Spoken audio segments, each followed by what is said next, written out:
Bonjour, je suis le docteur Jean-Pierre Michel de l'Université de Genève et je suis heureux aujourd'hui de pouvoir vous présenter un thème important de santé publique qui est celui des chutes des personnes âgées. Il me faut définir ce qu'est une chute.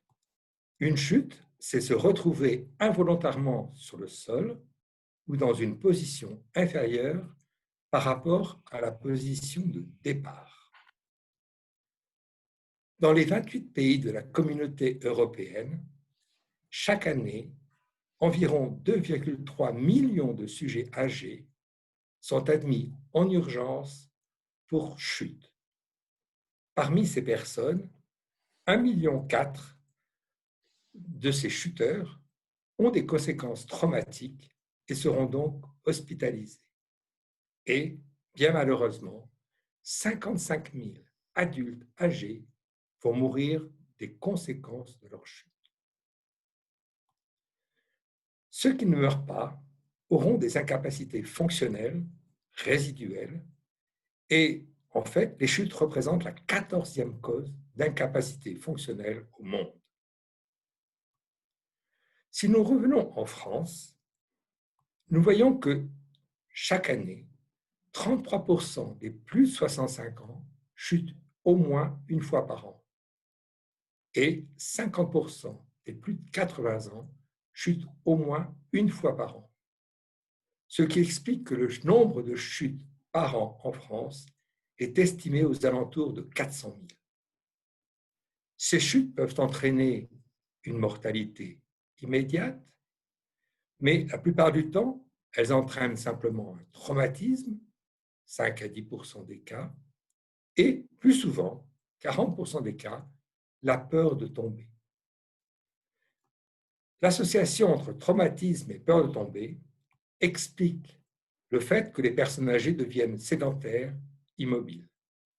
Et du fait de cette sédentarité et de l'association avec des pathologies chroniques, voire une multimorbidité, le nombre de décès augmente considérablement.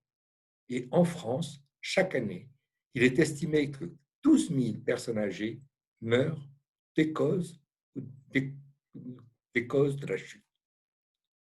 Ceux qui ne meurent pas ont des incapacités fonctionnelles dans la vie de tous les jours et bien sûr, ils ont aussi une altération importante de leur qualité de vie.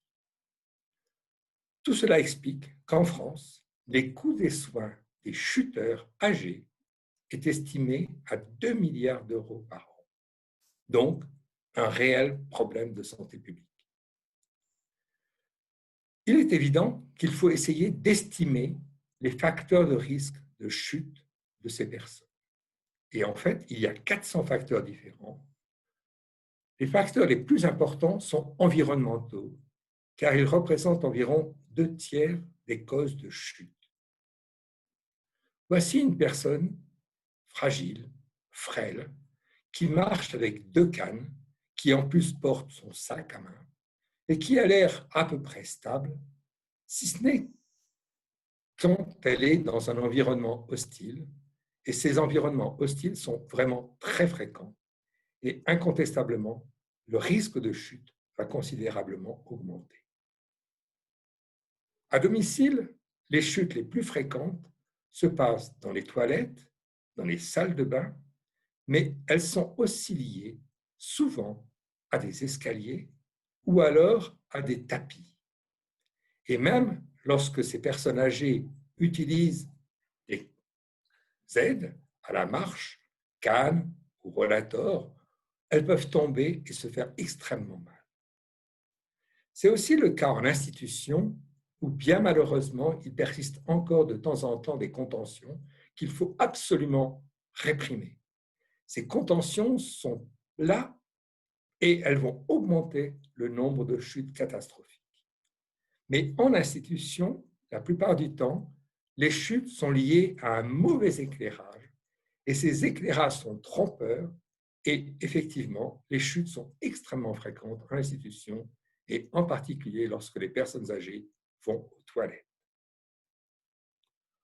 À côté de ces facteurs extrinsèques très fréquents, il y a des facteurs intrinsèques comme cause de chute.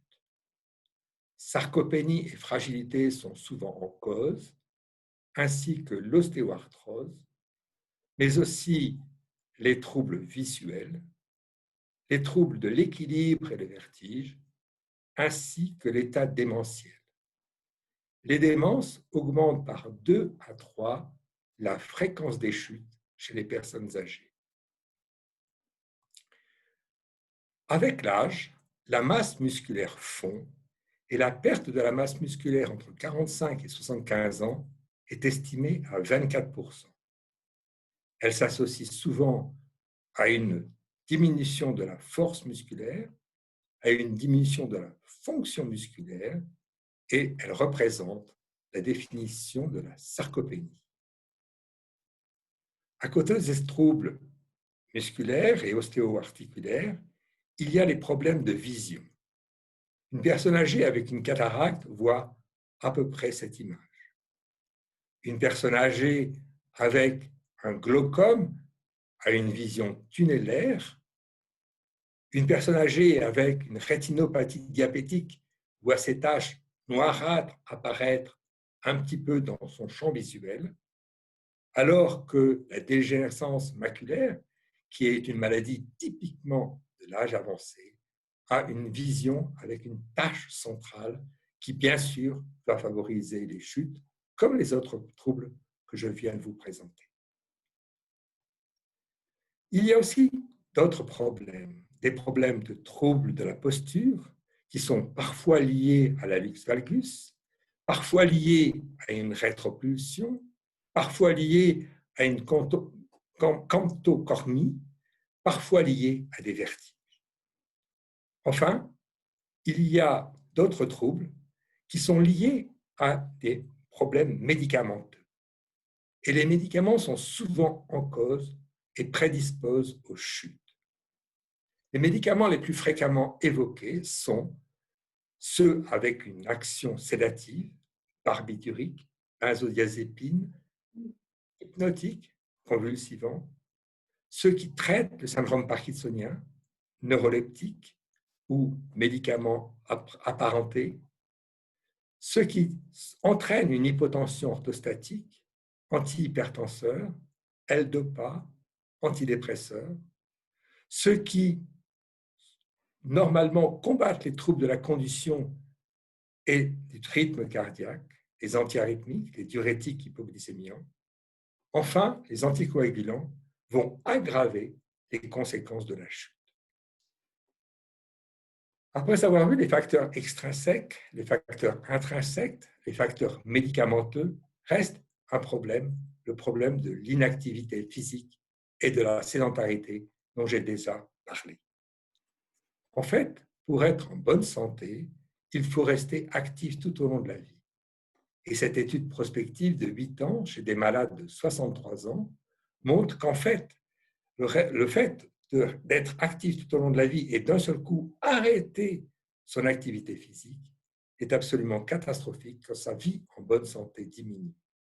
Par contre, si à l'âge de 60 ans, 63 ans, vous êtes inactif et commencez à avoir une activité physique, à ce moment-là, vous avez un regain de bonne santé. Après cet inventaire détaillé ou assez détaillé des causes possibles de chute, je voudrais maintenant aborder quelle est la prévention possible ou quelles sont les préventions possibles. Et pour cela, je vais utiliser des études randomisées contrôlées qui ont été faites tant chez des personnes âgées vivant seules à domicile ou des personnes âgées hospitalisées ou institutionnalisées. Si l'on prend leur premier groupe d'action, ce sont les exercices physiques. Et je vais essayer de vous montrer pour chacun de ces exercices physiques de groupe quels sont les avantages de faire ce type d'exercice. Ici, les participants à haut risque de chute ou à bas risque de chute gagnent diminuent leur risque de chute de 30% s'ils participent à ces exercices de groupe. Ce qu'il faut essentiellement faire, et qui est très actif, ce sont des exercices de haute intensité qui diminuent considérablement les chutes, des exercices de résistance, mais aussi des exercices de groupe avec tapis de marche ou simples marches qui, voyez-vous, vraiment agissent considérablement sur la prévention des chutes. Une deuxième façon d'agir pour prévenir les chutes est en fait de savoir que ces exercices de résistance sont les plus efficaces, les exercices d'équilibre un peu moins, le tai chi un peu moins, mais la marche, dans tous les cas, est extrêmement importante. Deuxième catégorie, la supplémentation en vitamine D. Cette supplémentation si elle est nécessaire du fait d'un mauvais ensoleillement ou d'une alimentation insuffisante. Il faut à ce moment-là savoir que chez les personnes vivant à domicile, cette supplémentation est plus ou moins efficace, alors qu'elle s'avère extrêmement efficace chez les malades hospitalisés ou institutionnalisés. Troisième point, c'est l'environnement vie. Et là encore, on voit très bien qu'un environnement vie qui a été fait par des professionnels apparaît beaucoup plus préventif qu'un réaménagement du domicile fait par des amateurs. Et donc là encore, professionnalisme. Un autre aspect qu'il ne faut surtout pas négliger et qui est trop souvent négligé, c'est l'adaptation des chaussures. Et l'adaptation des chaussures est absolument indispensable et, voyez-vous, très efficace. Un autre point, c'est que s'il n'y a pas de trouble de la vision essentielle que je vous ai présenté tout à l'heure, il faut contrôler la vision régulièrement et adapter la correction visuelle aux nouvelles données. Donc, tous ces éléments aboutissent au fait que la plupart du temps, les interventions les plus actives sont les interventions multifactorielles qui comportent les exercices de groupe, l'apport en vitamine D, l'aménagement du domicile. Et dans ces conditions, on voit très bien que l'amélioration du risque de chute ou la diminution du risque de chute est variable entre un quart et la moitié. Donc, voilà, la prévention des chutes, elle est essentielle. Et j'aimerais continuer en vous disant qu'il s'agit en fait d'un programme de toute une vie qui ne commence pas à l'âge de la retraite, mais bien avant. Et pour vous convaincre, je vous montre ici un graphique publié par Stilinski en 2011 qui montre une relation directe entre la vitesse de marche normale et la survie tant chez les hommes que chez les femmes. Malheureusement, le ralentissement de la vitesse de marche correspond aussi à l'apparition d'incapacités fonctionnelles.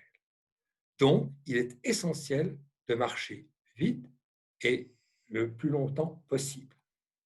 On voit très bien que la cassure dans l'âge, dans la vitesse de marche normale, se fait chez les hommes comme chez les femmes aux alentours de 40 à 50 ans, et la vitesse de marche rapide, la cassure se fait aux alentours de 50 à 60 ans. Donc, la prévention doit commencer à mi-vie et non pas tardivement. Ainsi, si vous augmentez votre vitesse de marche de 0,1 mètre par seconde à allure normale, cela augmente considérablement votre survie. Cela est bien démontré dans cette étude de suivi de 8 années. Enfin, il faut parler de l'équilibre. L'équilibre est quelque chose d'important. Et vous voyez une nouvelle fois que l'équilibre sur une jambe, yeux ouverts, atteste une cassure majeure aux alentours de 50 à 60 ans. Et donc, les exercices d'équilibre dont j'ai parlé précédemment sont essentiels pour préserver, pour éviter les chutes. Cet équilibre dépend donc de vos capacités intrinsèques individuelles, visuelles, musculaires et labyrinthiques, c'est-à-dire, mais aussi dépend de l'environnement de vie individuel et sociétal, et j'ai montré bien cela au début de ma présentation, mais dépend aussi de votre volonté individuelle de prendre soin de vous. Et tous ces éléments sont liés les uns aux autres, et de plus en plus, vous pouvez utiliser la technologie qui s'annonce de plus en plus importante pour nous pour suivre notre évolution fonctionnelle au cours des années de vie. Avec cette dernière diapositive, je voudrais vous remercier et vous rappeler que prévenir les chutes est un programme de toute une vie. Je vous remercie infiniment de votre écoute.